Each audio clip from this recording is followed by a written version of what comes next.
اللہ علیہ وآلہ وسلم نے ارشاد فرمایا ان چار میں رہنا، پانچویں نہ بننا، ورنہ نے فرمایا ان چار لوگوں میں سے ہو جاؤ، اس کے علاوہ نہ ہونا، کیونکہ جو ان چار میں نہیں وہ ہلاک ہو گیا۔ فرمایا یا تو عالم بن جاؤ، اگر عالم نہیں بن سکتے تو دین کے طالب علم بن جاؤ، اگر طالب علم نہیں بن سکتے تو دین کی باتیں سننے والے بن جاؤ۔ یعنی جہاں بھی ہو، کاروبار کر رہے ہو یا نوکری کر رہے ہو، غرض کہیں بھی ہو، تمہارا کچھ وقت اللہ کے لیے ضرور ہونا چاہیے۔ اگر یہ بھی نہیں کر سکتے تو پھر ایک ہی راستہ باقی ہے کہ علم اور اہل علم سے محبت رکھنے والے بن جاؤ، ان کا بغض دل میں نہ رکھنا۔ آپ صلی اللہ علیہ وسلم نے فرمایا ان چار میں سے رہنا، اس کے علاوہ نہ ہونا، کیونکہ جو ان چار میں نہیں ہلاک ہو گیا۔ سبحان اللہ۔ کتنی پیاری حدیث ہے کہ سرکار صلی اللہ علیہ وسلم نے ارشاد فرمایا کہ یا تو عالم دین بن جاؤ، اگر عالم دین نہیں بن سکتے تو پھر طالب علم بن جاؤ، اگر طالب علم نہیں بن سکتے تو پھر کیا ہے کہ دین کا علم جو ہے نا وہ سننے والے بن جاؤ، جو جیسے درس وغیرہ دیتے ہیں اس میں سننے والے بن جاؤ۔ پھر آپ نے صاحب یہ بھی نہیں مان سکتا تو پھر علم اور علم والوں کے ساتھ محبت کرنے والے بن جاؤ۔ آج کل یقین مانے بندے یہ بھی بڑی یہ جو چوتھی کیٹیگری ہے جو سب سے آخر پہ کہا گیا کہ علماء کرام سے، علم والوں سے محبت رکھیں، لوگ ان کے ساتھ بھی علماء کرام کے بارے میں بھی باتیں کرنا شروع کرتے ہیں۔ تو کہا گیا کہ جو بغض رکھے تو اگر پانچ ہوا تو ہلاک ہو گئے۔ کیسے ہے؟ تو اسی لیے جو ہے نا علم والے اور جو عالم دین ہے ان سے محبت رکھنی چاہیے، ان کے ذرا برابر بھی دل میں بغض نہیں ہونا چاہیے۔ اب یہ جو حدیث مبارکہ بیان کرنے کی یہی مقصد تھا کہ ہمیں درس ہوتا ہے تو اس میں لوگوں کو چاہیے کہ بیٹھا کرے، علم کی مختصر سا درس ہوتا ہے تو یہ کیا ہے کہ جو سرکار صلی اللہ علیہ وسلم نے یہ بھی ارشاد میں کہ درس دین کی باتیں سننے والے بن جاؤ۔ کیسے؟ اگر آپ یہ کریں گے تو کیا ہے کہ آپ ان چار میں شامل ہو جائیں۔ آج جیسے کہ آپ کو پتہ ہے کہ شب بدھ ہے، تو اسی کے حوالے سے جو ہے نا حدیث بیان کی جا رہی ہے کہ شب بدھ کے حوالے سے بہت ہی پیارا عمل ہے اور بہت ہی مختصر عمل، اور آپ اس عمل کی برکتیں دیکھیں تو میں نہیں سمجھتا کہ کوئی نیکیوں کا حریص اس کو نہ اپنائے، یعنی کہ یہ ایسا عمل ہے۔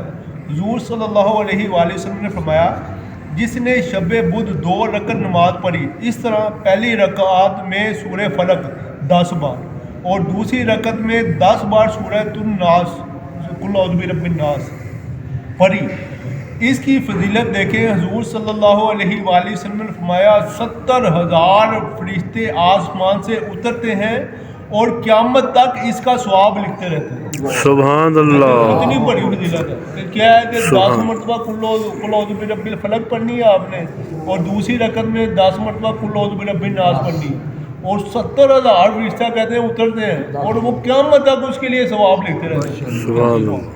اسی طرح حضرت جابر رضی اللہ تعالیٰ عنہ فرماتے ہیں درمیان دعا کی اثر کے درمیان آپ دعا کریں، کہا گیا کہ کوئی بھی دعا آپ کے جو جائز دعا مانگیں انشاءاللہ پوری ہوگی۔ تو کیا ہے کہ اور یہ ذہن میں رکھیں کہ سرکار صلی اللہ تعالیٰ علیہ وآلہ وسلم کے لبھائے مبارک سے جو بات نکلی نا وہ ہوگی، یعنی کہ بہت بڑے بڑے واقعات ہیں۔ ایک یہودی تھا، وہ ایک کھانا کھا رہا تھا، تو سرکار صلی اللہ تعالیٰ علیہ وسلم اس نے بائیں ہاتھ سے کھانا کھا رہا تھا، آپ نے ارشاد میں کہ دائیں ہاتھ سے کھاؤ، اس نے تن بگا کہ جو میرا بایاں ہاتھ کام نہیں کرتا، سرکار صلی اللہ تعالیٰ علیہ وسلم کہا ایسے ہی ہوگا، تو کیا اس کے بعد اس کا بایاں ہاتھ کبھی اٹھے ہی نہیں۔ اور یہ جو مناشری کا واقعہ ہے نا، آپ اس کے اوپر غور فکر کریں نا، اس میں جو اعتراض ہے نا وہ کفار نے اعتراض کیا، بڑے بڑے اعتراض کیا، یہاں کہ علماء کا ہم بیان فرماتے ہیں، آپ نے سنا ہوگا کہ ابو جہل حضرت ابو بکر صدیق رضی اللہ تعالیٰ عنہ کے پاس آئے اور کہا دیکھیں سرکار صلی اللہ علیہ وسلم کیا فرما رہے ہیں کہ چند لمحوں کے اندر آسمان کے اوپر سیلیں بھی کر لی، بیت المقدس سے بھی ہو گئے، تو انہوں نے کہا جی کون یہ ارشاد فرما رہا ہے؟ انہوں نے کہا سرکار صلی اللہ علیہ وسلم، اگر کہا وہ فرما رہے ہیں تو بالکل ساتھ ایسی بات۔ اب اسی طرح دیکھیں جب وہ کفار نے اکٹھے ہو گئے سارے، انہوں نے کہا جی آپ نے اگر آپ بیت المقدس عمرہ شریف کا اللہ تعالیٰ کی دیدار کیا، یہ تو ایک علیحدہ معاملہ تھا نا۔ انہوں نے کہا اگر آپ بیت المقدس گئے ہیں تو ہمارا بھی قافلہ وہ تو بیت المقدس گیا ہوا ہے، تو آپ بتائیں گے وہ آپ کو راستہ میں نظر آیا اور وہ کب آئے گا واپس؟ آپ آئے تو وہ کب واپس آئے گا؟ آپ صلی اللہ تعالیٰ علیہ وسلم کے لبھائے مبارک سے نکلا کہ طلوع آفتاب کے وقت جب سورج نکلنے لگے گا اس وقت آئے گا۔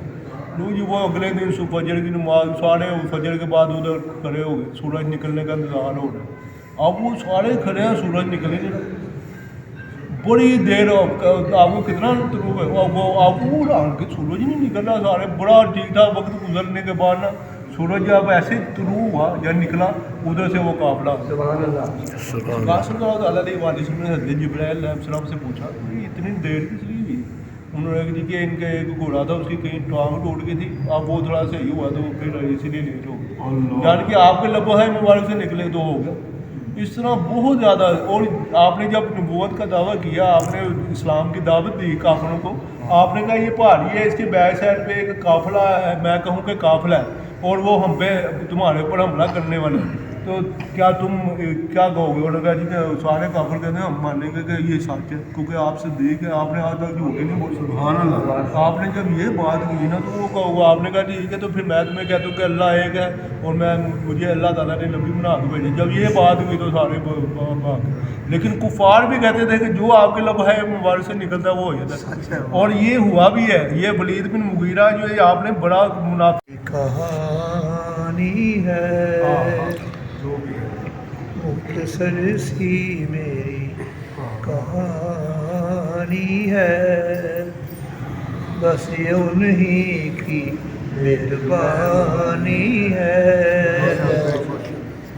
اور کیف طاری ہو اشک جاری ہو کیف طاری ہو اشک جاری ہو یہی ماحول نعت خوانی ہے بس یہ انہی کی مہربانی ہے. جتنی سانسوں نے ان کا نام لیا جتنی سانسوں نے ان کا نام لیا میری اتنی زندگانی ہے میری اتنی زندگانی ہے بس یہ انہی کی مہربانی ہے. اور ذکر ان کا بس رہے گا ان کا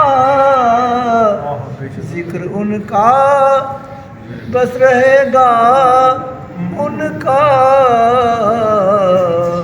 باقی ہر چیز آئی جانی ہے باقی ہر چیز آئی جانی ہے. اور قبلہ دوسرا لکھتے مکتے ہے تمنا یہی ظہوری کی ہے تمنا یہی ظہوری کی کہ نعت ان کی انہیں سنا ہے بس یہ انہی کی مہربانی ہے. سبحان یا اللہ. اللہ تعالیٰ شکر